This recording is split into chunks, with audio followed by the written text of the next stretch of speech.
an investor who was actually there on the day of the Disney World investors meeting where they said that they were going to spend $60 billion. Bob Iger had all kinds of interesting things that we want to analyze.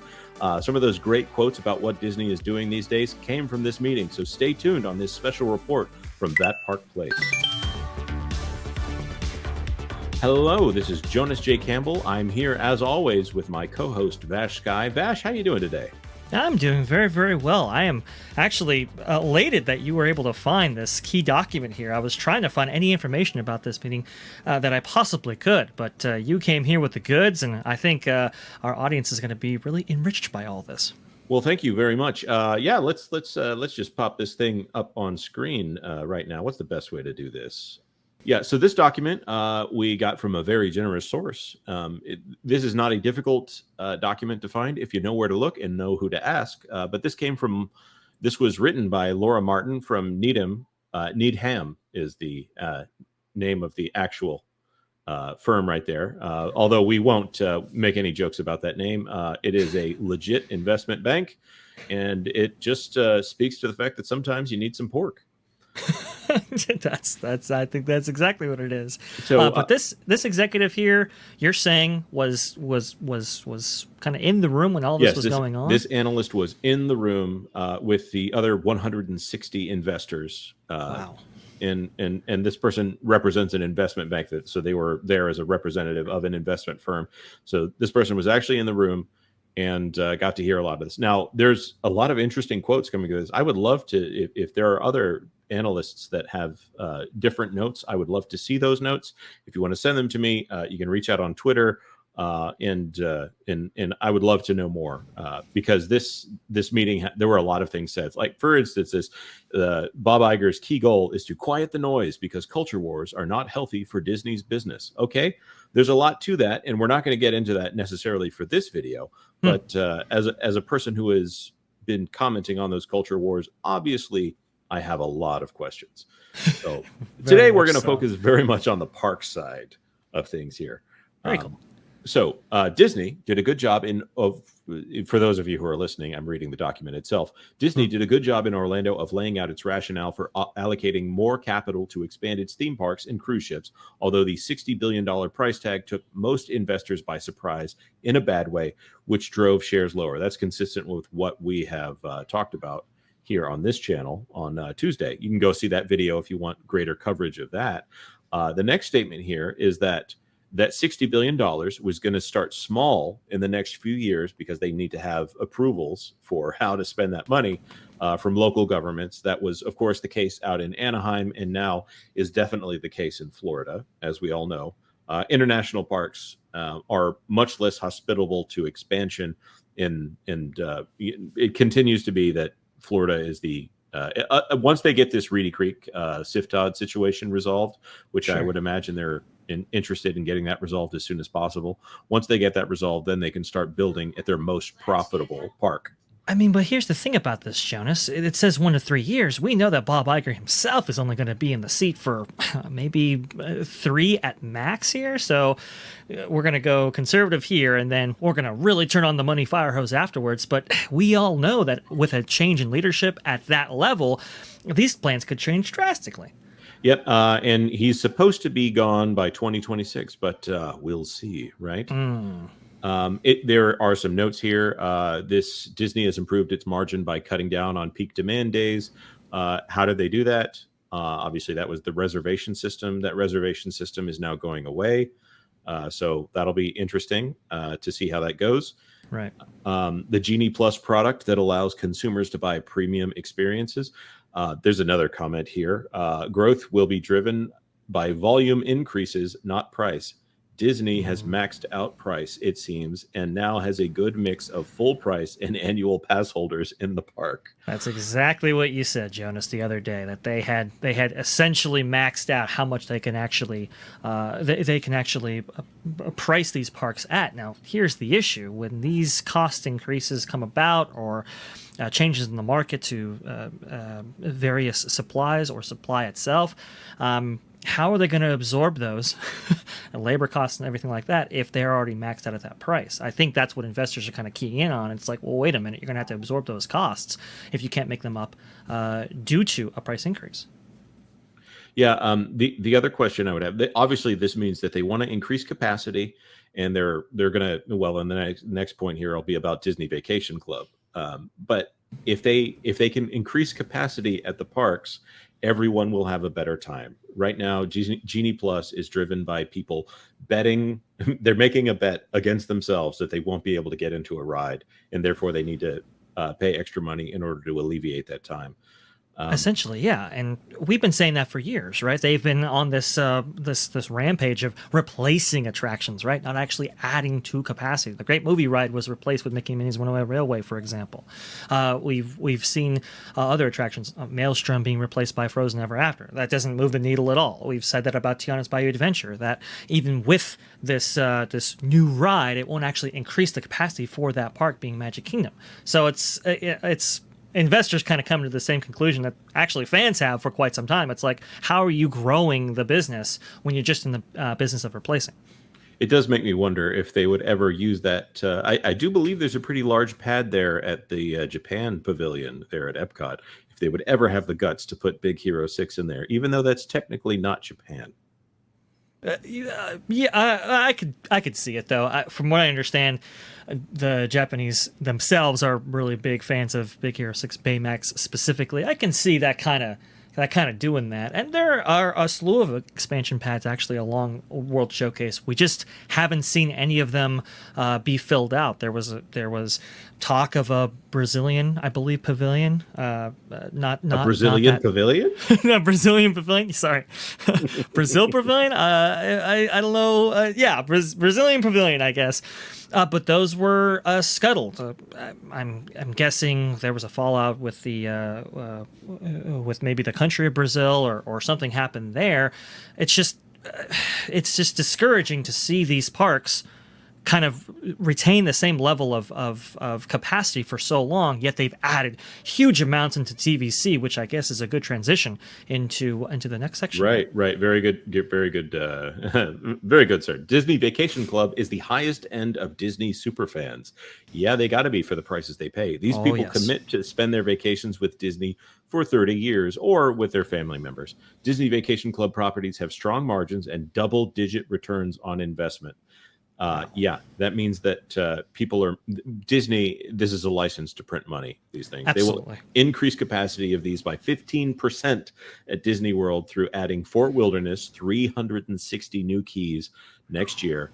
Polynesian Villas 270 keys in 2024. Additionally, there is strong demand for villas at Disneyland, which should aid margins further and be a meaningful growth driver.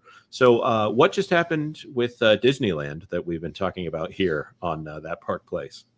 Yes, they've added a new DVC tower, the first of its kind at the Disneyland Resort.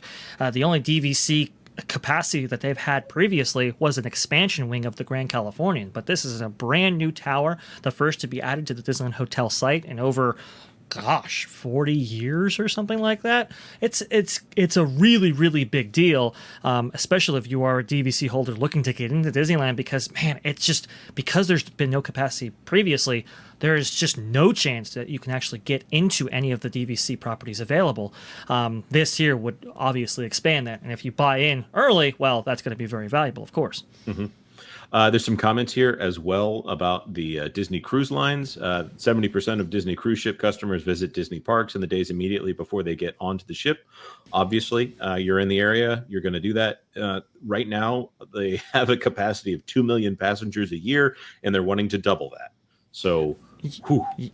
That's quite ambitious, and what we talked about before, some of that $60 billion is definitely going towards that direction, which is a good place for it to go. It's just that 1 to 3 year number that doesn't bode well for us in the near term, I guess. Yeah, and also a lot of people have said that the cruise ships are the best thing that that is where the Disney magic, as far as the white glove treatment, still lives on. And a lot of people said that about the Galactic Star Cruiser. It was the best service that Disney could offer, which because those Star Cruisers were modeled after cruise lines. I can't speak to the Galactic Star Cruiser, but I can definitely speak to the cruise line. You are absolutely right, Jonas. And then that's why, and I think it's also not just the white glove treatment, but the all-inclusive nature of it that kind of gets people coming back. It's interesting because we've seen kind of obviously a degradation of the white glove treatment at the parks, but we've also seen this kind of all-inclusive nature of the parks go away as well, right? They used to include magic bands, for example, when you actually booked a vacation at a Disney hotel. They used to have Magical Express. A lot of that has been stripped out, and you've been nickeled and dimed. It's interesting because the tact with Disney Cruise Line has been much, much different. There's an interesting comment here as well, that there are many Disney stories that aren't yet in any Disney park, including Coco, Frozen, Encanto, Zootopia, etc. Disney wants to build this newer IP into the parks. Well, Zootopia, that's not quite true. Frozen, that's not quite true. But they probably were talking about the American parks specifically when they talked about this. As has often been said, they were this close, and you can't see it. But if you look really close, you can see that I'm making the this close gesture with my fingers. Obviously, more here about the cruise ships, but they are wanting to add newer IPs into the park as soon as possible. Absolutely. And that's to keep up the game against their competition, right? Bob Iger said this multiple times, that the IP is what keeps Disney distinct from its competition, and that if it was in anybody else's hands, they'd be doing the exact same thing with it, leveraging the IP that they have in front of them. When it comes to Coco, Frozen, and Encanto, Zootopia, I do agree with you. They have had some presence in the parks, but when you're looking at the investor level, they're probably talking about substantial, right? Substantial investments in the parks regarding these IPs. And yes, I mean, we've seen Bob Iger commit to that both on the studio side with Frozen 3, I guess, or whatever, Zootopia 2. Obviously, he wants to duplicate that with the parks as well. Now here is the environmental impact report statement here. They're talking about the Disneyland Forward project. Disney Forward. Is it Disneyland Forward or is it Disney Forward? Disneyland Forward. Okay, so she's close here. It's okay. And no fault in not knowing the direct marketing name of the project. I called it Disneyland Forever for forever because because I was getting it confused with the show Disneyland Forever and Disneyland Forward, so it's all good. Is it Disneyland Forever or Epcot Forever? Because Epcot Forever is the one that keeps coming back to the parks because they keep rebuilding their nighttime spectaculars, right? Well, we just got confirmation that Disneyland Forever was coming back actually after this next winter cycle here. So I don't know. These shows are aptly named Forever for a reason, I guess. There's got to be someone in the parks that gets that joke. So the statement here that's fascinating is they will probably add a new land around Coco or Frozen or Zootopia, which could be a new gate or new land inside one of the two gates already in California. I don't know if this is a nudge, nudge, wink, wink. By the way, we might build another gate in California. This is an investors meeting. I don't know if this is speculation on the part of the analyst. I don't know if this is them saying and strongly hinting and trying to say, we're going to build another park in California. Go ahead. Yeah. I mean, it's. I think everybody would love for them to build another park out in California. I mean, it's really when you see Mark Woodbury's comments, for example, right? The guy in charge of their parks experience, Universal for Comcast. Creative, yeah. Right. When you see his comments saying, "Hey, we want to take our 3-day kind of universal core product that we have in Florida and expand it out to a week," investors are like, "Hey, you can do a very similar thing in Anaheim," and I actually believe you can, and that's why I think the nudge is coming out there. Also, too, I think they're also responding to Josh D'Amaro's recent comments saying that they, Frozen could have a place in Disneyland Resort as well. Yep.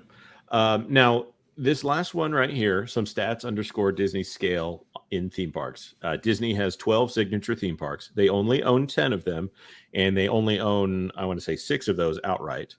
Right. Do they actually own the Paris parks, or those partnerships with the government there as well? So they have recently, very, very recently, upped their stake in that to about 92%. It was actually the Parisian government or the French government that kept them from owning a larger stake initially. But you can essentially add that to the 6. Yep. Walt Disney World is 2 larger than Manhattan. Sorry, am I reading that right? I think it's supposed to be Walt Disney World is larger than Manhattan, and Disney parks have 170,000 cast members. Amazing. Disney is the #1 TikTok background and #1 Instagram background, which speaks to the current culture that is favoring social media influencers. And Disney is one of the largest global licensors of IP for merchandise. I fully believe that last statement. We've seen diminished returns on that IP as of late. So all of this is the parks are there to reinvigorate these brands, as the content is not doing it right now. It's supposed to be the content that feeds the parks, that feeds the merchandise, that feeds the content, and it's supposed to be a cycle where it's all refreshing each other. Right now, that content part is suffering, and we're seeing some of that come through in the parks. Yeah, I mean, the most recent IP that they even feature in this specific report is Encanto. Came out in 2021, if I'm not mistaken, right? That's a very good point. And Zootopia, Frozen, and Coco, those are all very old IPs. I ask this question all the time. It's like, what has Disney produced in the last 5 years that will be as relevant as it is today in the next 5 years, 10 years, 20 years? We're still going to attractions based on Beauty and the Beast, for example, right? We're still going to things featuring Frozen. The creative is definitely a big part of this equation, and I think you are astutely point out, Jonas, that cycle of feeding, right, the parks through the studio and the content and getting that stuff sold in the form of consumer product, that hasn't necessarily taken place at the level or scale at which that it should be right now. The last comments in here are that there are two questions that seem to be raised the most often by investors. These are the people addressing Needham and this investment bank. And one is about ESPN, which I would recommend that you go check out Valiant Renegade and WDW's coverage for that. But this one right here, what are the capital expenditure trade-offs of parks versus cruise ships? How do they think about capital allocation? It feels to us like $60 billion gives everyone plenty of capital to expand. Now, we've obviously disagreed on how much capital that really is. When you divide it up by 10 parks that they're actually investing in. Dollars mean more in Hong Kong than they do here in the United States. But I think there's some interesting questions there. Vash, do you have any comments on that? I do. When it comes to capital allocation, it's interesting that well, I mean, I guess I should expect investors to be thinking about that. Obviously, Nelson Peltz did, right? That was one of his main issues with Disney when he was making that run there. But the reason why that's super significant here is, well, in fiscal year 2021 and fiscal year 2022, the Disney spent I think $30 billion each for those years towards its studio pipeline, right? And now we're going to be spending $60 billion in the next 10 years on our theme parks division. The thing is, though, is that the theme parks have made up, I think, around anywhere between 45% to up as much as 70% of the total revenue generation share for Disney. So why are the parks getting the short end of the stick? They're only getting a fraction of what per year of what the studio got the last 2 years. So and they're spending the same in the next 10 years for the theme park division. Yeah, and that is fascinating as well. There's a comment in here that we didn't get to that is talking about the creative side of things, and they have rookie directors. The comment was on Pixar. They said we have rookie directors at Pixar and that are directing their first film. Therefore, we want to give them IPs to do another edition of it. So like Toy Story 5 or Frozen 3 and obviously that's not Pixar, but I don't know, Tangled 2, which has not been announced. I'm just throwing something out there. They would rather give these rookie directors something that is an easy win rather than do that. An indication that they have a little bit of a creative problem here at the company. It's the number one issue that I've taken with Disney recently. It's not their capital allocation. It's not their their debt with Fox. It's the creatives. The creatives are what drive the company. And it was very, very telling when Bob Iger, when he came on the scene, said, "Hey, we're gonna do franchise stuff. We're gonna do all these sequels." To me, that screamed, you are not confident in your original product going forward with these creatives. That's a really good point. And then that'll go back to the video that we released yesterday on Friday. The lead story is about Figment, in the fact that they have said that we're not going to do another Figment. They didn't use those exact words. They basically said they're not going to do that content generation, that new IP generation for the parks. They're going to focus on things that they already own. They're going to focus on things that they've already got a TV show for, or they've already got a movie for, and then they're going to put those things into the parks. And so, again, they want to feed that cycle instead of the nice creative process that brought us Haunted Mansion, Pirates of the Caribbean, all of that. So, I don't know. What do you think about this analysis, Vash? Do you think they've got it down pretty good here, or is there anything you would have liked to have seen?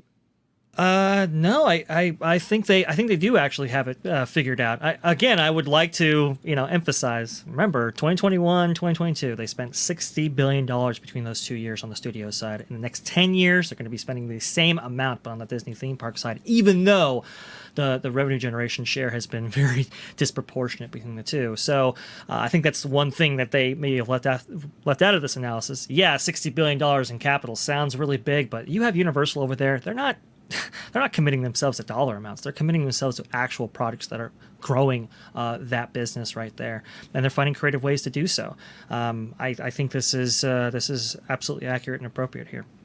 That's a really good point. And we've also covered, obviously, within the last week, we've talked about Epic Universe and that throwdown on Mark Woodbury's part, talking about how they want to be a one-week park and the 4 different lands that they're going to be doing at Universal, also including now Monsters Island or Universal Monster Island. That is obviously something that they're going to have to do some heavy lifting in IP generation.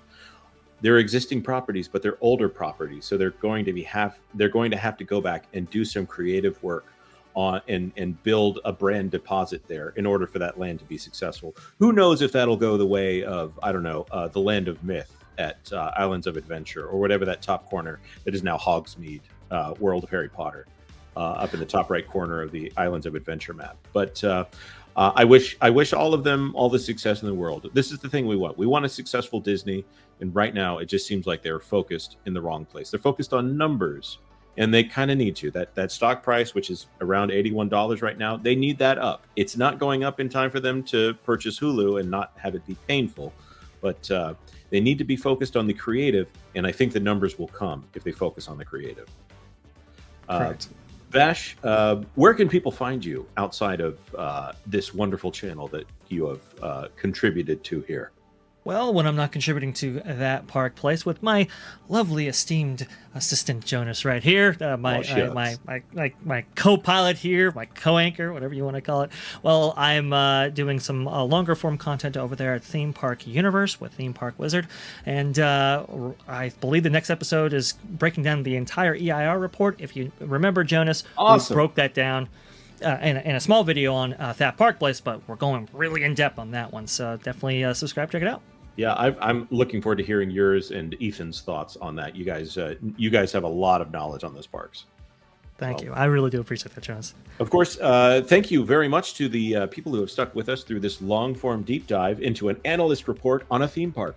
That sounds boring on some level, but also it's exciting to us, and maybe it's exciting to you. If it is exciting to you, or if we've inspired you to ask any questions or leave any comments, please do that below. And if you like this kind of video, consider hitting that like button and subscribing. And we'll be back here, I think, on Monday, unless something really spicy comes up. We'll be back on Sunday here on That Park Place for all the news that should be fun. Thanks for watching That Park Place News. For more information, consider checking out www.thatparkplace.com for all the news that should be fun. Don't forget to subscribe, share, like, and send this out on your favorite social media accounts.